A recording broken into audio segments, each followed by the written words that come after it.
கிடைமாடு கிராமத்தில் பார்க்குறதுக்கு ரொம்ப சந்தோஷமாக இருக்கும். இங்கே பாருங்கள், பறவை பறக்க எதுக்குள்ளே பறக்க சொல்லுங்கண்ணே. ஆமாம், இங்கே பிடிச்சி சாப்பிடுமா கையாண்ணா அதுக்கு பேர். நீங்கள் எந்த ஊர்ண்ணே? வரண்டி மாடுகள். அது காஞ்சிரங்குளத்துக்காரங்க மாடு வச்சுருப்பாங்க. அது இது வந்து இப்போ சாணத்தை பூரா வேறு ஊரில் விற்கிறாங்களா? எந்தெந்த ஊருக்கு? கிலோ கணக்கில் ஸ்டாக் கணக்கு.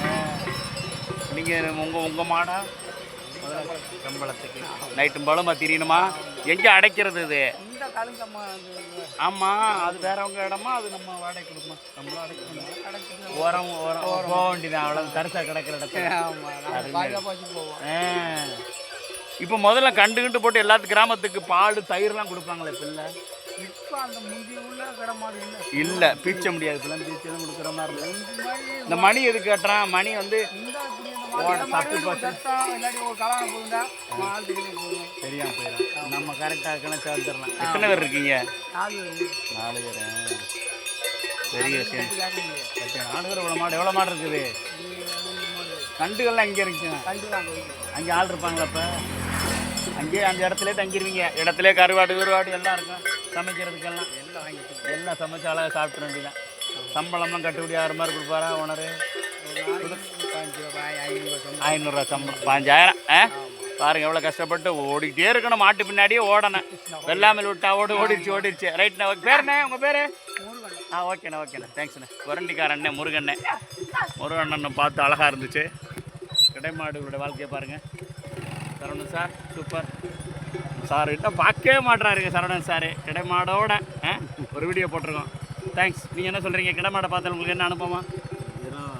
சின்ன வயசில் பார்த்த மாதிரி இப்போ தான் புதுசாக இருக்குது. அதாவது ஒரு 25 இயர்ஸ் பேக்கில் போன மாதிரி ஒரு ஃபீலு. ஒரு நான்லாம் 30 வருஷத்துக்கு முன்னாடி பார்த்து 35 சின்ன வயசுலேருந்தே ஆடு மாடு எங்கள் வீட்டிலேருந்து கடைமாட்டுக்காரங்களாம் இருப்பாங்க. நல்ல பால் தயிர் கொடுப்பாங்க.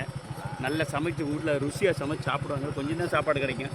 கருவாடெல்லாம் பொரிச்சு உப்பு கொண்டம்லாம் நல்லா இது பண்ணி நல்லா சாப்பிடுவோம். அது வர்க்காடுன்னு சொல்லுவாங்க. அது ஒரு ஆடுகள் வரும். இந்த கிடைமாடுகள் தயிர் பால் தான். நம்மளாம் வந்து சிட்டியில் வாழ்ந்ததுனால கிராமத்தை நோக்கி சின்ன வயசில் லீவில் போய் கிராமத்தை நோக்கி போகலாம். இதெல்லாம் பார்த்தது இப்போ அப்போ நான் கிராமத்தோடே வாழ்ந்துருந்தாலும் அந்த கிடைமாடுகளும் தெரியும். வர்த்தாடுன்னு சொல்லுவோம். வர்க்காடா அதுக்கு பேர் என்ன தெரியல. அந்த ஆட்டுக்காரங்க தான் இந்த உப்பு கொண்டம் இந்த கருவாடெல்லாம் கொண்டு வருவாங்க. இவங்க பால் தயிர் கொடுப்பாங்க. மறக்க முடியாத விஷயங்கள். நிறைய மாடுகள் இருக்குது பாருங்கள். நிறைய மாடு இருக்குது பாருங்கள். சூப்பராக இருக்குது பாருங்கள். சூப்பர் பாருங்கள். எவ்வளோ மாடு பாருங்கள். எவ்வளோ சத்தம், மணி சத்தம் பாருங்கள். அந்த மணி சத்தம் தான் இதில். அதாவது தப்பி போனாலும் கண்டுபிடிச்சிருவாங்க. அது ஏதாவது வெள்ளாமையில் விளைச்சலில் போய் ஒன்றாலும் மிஸ் ஆனாலும் நம்ம கண்டுபிடிச்சிடும். அவ்வளோ மாடுகள் இருக்குது பாருங்கள். தையானா சொல்கிறாரு. அந்த குறி வந்து மாட்டு மேலே இருக்க இதெல்லாம் எடுத்து சாப்பிடுமா. ஓகே, தேங்க்ஸ் ஃபார் வாட்சிங் மை சேனல். சந்திரன் வணக்கம். தேங்க்ஸ்.